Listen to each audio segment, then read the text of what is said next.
debate hosted by the Legends crew. Thanks to our man Tristan over here for helping make this happen. But today, we've got a very important question. It may decide the fate of many people. It is a society-breaking question that needs to be answered today on the Legends crew debate.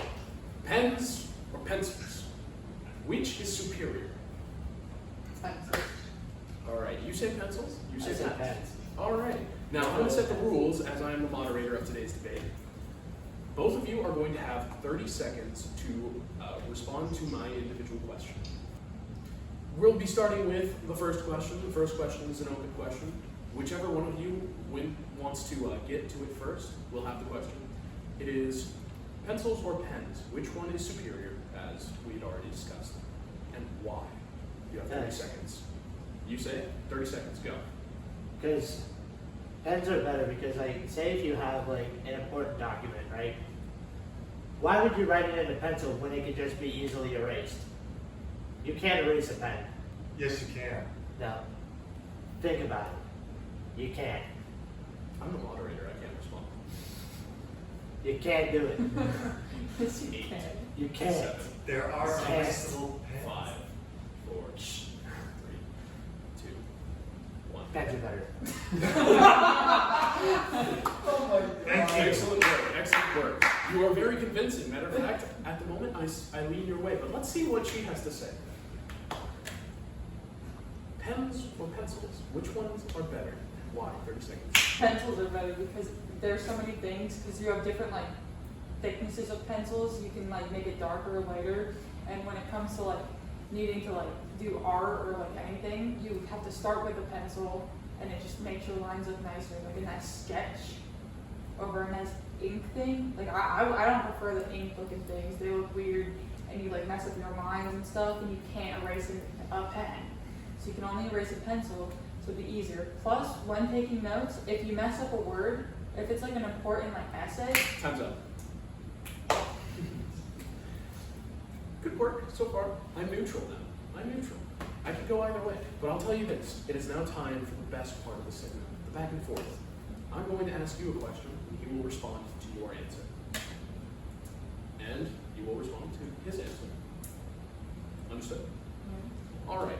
You say that pencils are inherently better because there are multiple shades, but wouldn't you say that is also true with pens? Because pens come in multiple varieties, such as red, blue, yellow. There are large tips. There are ballpoint pens. There are the ones that you did into ink. Yeah. Calligraphy pens. There are all sorts of pens. How would you respond to that? well, when you have pencils, you also have colored pencils, and there's so many different shades. There's not that many shades of pens because it's hard to make different ink shades. Pencils, you get like that many colors. Pens, you get like black, red, blue, make basically the rainbow. How would you respond to that? I say she's wrong. Is that your... Stop it. I like. No, because yeah, you have the basic colors, but there are pens out there that are in between those colors. I should know. I have them. Don't ask why. I do too. No, but and there are different types. There's you got fine point, ballpoint pens, but there's also just different varieties of pens too. And some people do use them for art. I do too. Like, you do have all those different sizes, but you have to remember a pencil's going to get you a finer detail. Like, I get the fine point pens, but that's not as fine as a really sharp pencil. Like, if you're going in to do something that you need like a fine line, a pen, if you mess it up, you gotta erase it. You can't even erase it. You can erase like if you mess up a line on a pencil. Like if you're spelling a big old long word and you mess it up in pen, what are you gonna do? She raises a good point here. So now I'm going to flip it, and we're going to start with you this time. I have a question for you. Since pens are generally non-erasable, how can you justify that they are innately superior to pencils? Alright.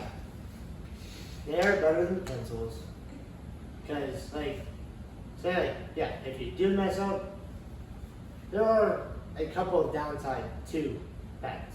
But there are also downsides to a pencil as well.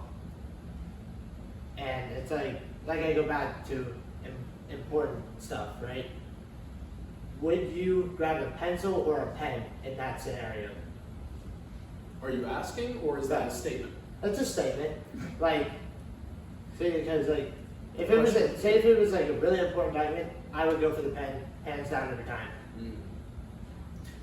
Now, he says that a pen carries the legitimacy to sign off on really important documents. What do you say to the ability of a pencil to sign off on important documents? I mean, there are some things that you can't really sign off with a pencil. I give you that, but when it comes to important things, you really want to make sure you are writing it correctly and not messing up. Like with punctuation, you can't erase pen. And like if you mess up with a pen, you have to throw away that whole piece of paper if it was really important. You don't have to throw away the whole piece of paper if it's just a pencil and you can just erase it. Fine points made on both sides. I'm going to leave the final decision to the viewers. Tristan, if you would, are you able to create any sort of straw poll? I think, yeah, on Instagram I can. Yeah. All right, something like that. And also the vote of the viewers. Who do you think won, Tristan? Honestly, from both sides, I have to go with Claire because just the way she said everything and the way that pencils are. All right. What do you think? What do you think, Zane?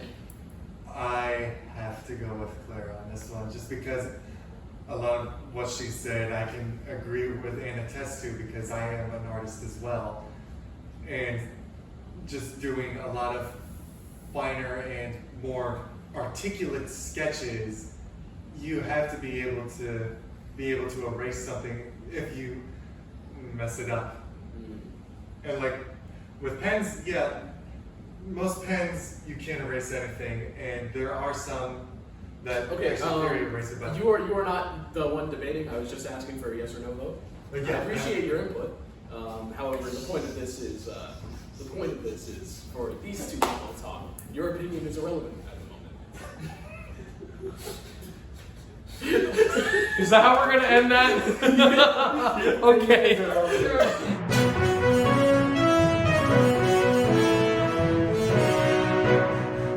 I'm Felix Bueno, and today in this debate I will be representing the Imperials, Solitude, and the Legion. My name is Aiden Shields. I will be representing the Stormcloaks, led by Ulfric Stormcloak and Windhelm, a faction in Skyrim.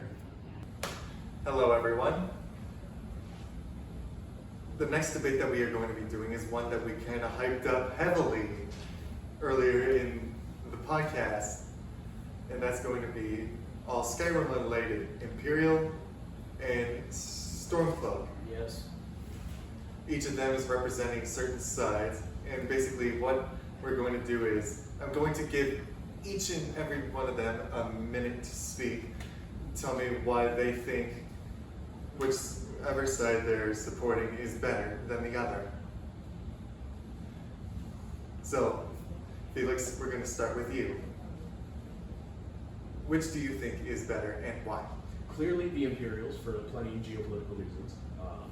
The continent of Tamriel is, during the time of the Elder Scrolls V Skyrim, it is under a huge threat the Eldamare Dominion is a huge threat in the continent of Tamriel, and a united empire is everything to fight them off. A world in which the empire is broken apart allows for the elven overlords to take over everything. And that is not the world that I would like to live in. That'll be all. That's all? Just 20 seconds. I'd much rather respond to what he has to say. All right, Aiden, let's move over to you. See, I understand where you're coming from, speaking of the threat of the Eldamare Dominion, but I would have to strongly disagree on your stance siding with the Imperials, as the Imperials, they are essentially Aldamare's slaves. They are puppets of the Elven Empire, and they do whatever they're told, pretty much. They have prison camps, they have General Tullius of the Empire, he is told things directly by the Almeri Dominion. And Skyrim belongs to the Nords, the true sons of Skyrim, who fought valiantly in wars alongside the Empire and were treated like dirt and discarded by the Empire. And basically, they're like, hey, Thalmor, here you go, you can have this, but it doesn't belong to the Thalmor. It belongs to the true sons of Skyrim, the Nords. Will that be all? That would be May I respond to that? Yes, go ahead. What do you have to say about everything that he just said? Well, he made a bunch of statements that have absolutely no evidence. I would cite the White Gold Concordat if I was in his shoes. However, the White Gold Concordat was not enslaving the empire. It was only allowing, not allowing, that is the wrong word. It is limiting the empire to certain behaviors. It outlaws the worship of Talos. It outlaws certain military stuff, but that's completely irrelevant to the case, because that only affects territories like Hammerfell and elsewhere, a place like that. We're talking about Skyrim. What you said makes very little sense, because if you were to truly believe that the empire in and of itself is beholden to the Almeri Dominion, then it would just not be the empire, but the Almeri Dominion. It has its own emperor, it has its own generals, and all land inherently in this world or in the real world has to fall to its own rulers. The empire in and of itself stretches all the way from High Rock to that Argonian place, Black Marsh, I believe. yes. It is gigantic, it is huge, and if they just had the right administration, they would be able to fight off the Almeri Dominion. If you are truly against the Almeri Dominion's complete takeover of Tamriel, you have to side with the Imperials. And that's not the only reason to side with the Imperials either. The Stormcloaks, in and of themselves, just have a terrible social policy. Their policy of governance is antithetical to a truly free society. Making any land belong to the Nords restricts the freedoms and the rights of all the other races, like the Imperials, the Khajiits, the Bretons. All of those people, they are still equal to everyone else. And in Imperial lands, they are included in general life. Now, I'm not talking about general racism. I'm talking about the inclusion of all people and the economic boost therein. If you include everyone in all aspects of your society, be it businessmen, be it workers, be it politicians, if you include that, then you increase the opportunity for success in each individual field. The more people are involved in general life, the more chance you are to get a better person. And should Skyrim be managed meritocratically, like the Imperials have always managed things, it would be practically utopian. All right.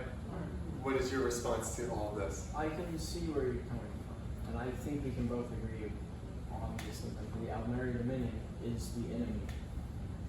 Although, once again, I must reiterate, from my point of view, I must say that the Imperials, from at least what I have seen, seem to be somewhat subservient to the Almeri Dominion themselves. And the outlaw of the worship of Talos is simply wrong. How could you outlaw the worship of something in a land just because you don't agree with it? Skyrim, well, yes, I have stated that Skyrim belongs to the Norse, the true sons of Skyrim. That doesn't mean the other races are not included. Any of those that truly side with the Stormcloaks, in my opinion, at least, are true sons of Skyrim. But, once again, let's reiterate. The banishment of the worship of Talos is simply wrong. The only reason the banishment of Talos came to be, the worship of Talos came to be, is because the Imperials simply just did not agree with it. Which would be like, essentially that's like going into a holy land and being like, yeah, your God's wrong. You can't do this. Which, from my point of view, it's like, you can't say that. We've established this as our holy land. May I say that? You may go right ahead. All right. As for the banning of the worship of Talos, there is no excuse for the prohibition on worship. That is just an inherent right to all people. However, should the empire not be united, should the empire not be strong, there will be no chance at making a situation in which you can worship freely, because the Elvenary Dominion is a lot more restrictive, shall we say. They don't worship the other 7 gods that are part of the rest of the continent of Tamriel, or in Skyrim specifically. So if the Elvenary Dominion were to take over, they would demand everyone worship their god, and I mean that would just be completely antithetical to your point. And aside from that, there's also the issue that the Stormcloaks in and of themselves, should you require that races be involved through pure loyalty to the state, there's no individualism. It's a collective state. It is a state in which no free thought is allowed. If you are sworn to the Stormcloaks and you have no individuality, that cuts off tons of opportunity for merit. The Imperials have always had a good system, a meritocracy. They have allowed people who are inherently good at their positions to rise through the ranks. Have you ever played through the guilds in the Cyrodiil game? I can't remember which Elder Scrolls it was, but just like any other Skyrim game, if you take the hero, you play through it, and eventually you can become the head of the guild. Like, for example, the Thieves Guild, or the Warriors, the Companions, yeah, Yes. the Fighter Guild, Fighters Guild in Cyrodiil. If you are really good at your position, you can go straight to the top. Whereas if you have to be beholden to the Stormcloaks to find any success, then you will not become anything, even if you are really talented in your field. If you are the best bartender in the world, but you do not subscribe to the Stormcloaks' thoughts, then you, in and of yourself, would not be qualified to open a bar. Anything you would like to add? No, it's been like to reiterate. Sorry, I didn't know that thoughts be trouble. Take your time. Alright, I appreciate that. So, We can always cut it in post. yeah. Alright, so, what I'd like to say, at the end of the day, either way, whichever way, Speak up a little bit. I apologize. I personally would not like to think that agreeing with the Stormcloaks means siding with the state. It's more siding with the cause. One of the big key differences between the Stormcloaks and Imperials is the Stormcloaks recognize Ulfric Stormcloak as the Emperor of Skyrim, as he has killed the High Emperor in combat. Albeit, the people may say that it was done unfair as he implemented use of the Thuum, otherwise known as the Dragon Shell, which It's just a bunch of extra. basic rundown is basically like this power with your voice. That's the gist of it. Which, albeit, might be deemed unfair in some cases, but, and in my opinion, unless there is an explicit rule as that he could not use that, then I believe it's fair game, as therefore the Stormcloaks should be the rightful rulers of Skyrim. While I will concede and say, yes, again, once more, we should be focusing on the Elvenary Dominion as they are the true enemy. But I don't see why the Imperials and the Stormcloaks could not put aside their differences to eliminate the elf threat. The problem being is differences as who they recognize as the High King of Skyrim, which, once again, I believe should be Ulfric Stormcloak, as he did, in fact, defeat the former High King in World Combat.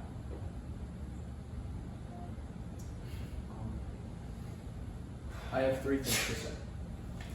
What are your 3 things you need to say? The first thing is that the High King of Skyrim is chosen by a moot of the Jarls. It cannot be chosen by someone who is victorious over the previous High King. That is just a factual inaccuracy. The second thing I have to say was based off of what you said earlier. What do you define to be the difference between a cause and a state? Because a lot of revolutions that have happened in the real world were once a cause, then became a state. For example, we've got Vietnam with its, some would say grassroots, but others who have studied it would say China-backed revolution in the north that has become a state. People who do not abide by the state in Vietnam, they aren't treated very well. So that's the second thing. And the third thing, the last thing. Earlier, when you were talking about the Altmere Dominion, you said that you don't see why the Longclaws and the Imperials couldn't put aside their differences. But let me ask you this. Should the United States go to war with, say, freaking France or something, would they be more effective at fighting if, say, the states of Washington, Oregon, California, Texas, and Florida just weren't a part of it but were allied to them? Would they be equal to their current, or would they be a little bit less effective? I would say they'd be inherently less effective. I can see where you're coming from, but once again, for the time being at least, I do believe having multiple forces converging on one enemy can still be effective, as such is the case in wars such as both of the world wars, in fact. Like, the allies, the United States, United Kingdoms, France, etc., all of which under different jurisdiction, different rulership, all work together to defeat one common enemy. And we all have our differences, but we're still focusing on defeating the one common enemy. I understand what you're saying there, and I'm going to close with this final thought.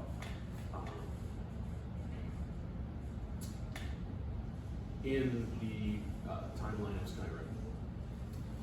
Skyrim was under Imperial control all the way through the Altmere War. They were all united, but they were still defeated, and they were still forced to sign the White Gold Concordat, and that's where we are today. So a dissolution probably wouldn't make anything better. So, Honestly, both sides of both arguments are pretty compelling. And anybody watching, what do you think? And Tristan, what do you think? Who would you side with on this matter? This whole thing was definitely something I will say is beyond both sides, but I cannot say whether or, because either way, my opinion doesn't matter. So everything that you see here, I can't choose a side right now. So Yeah, your that's fair. opinion is irrelevant. He's a third party, it don't matter.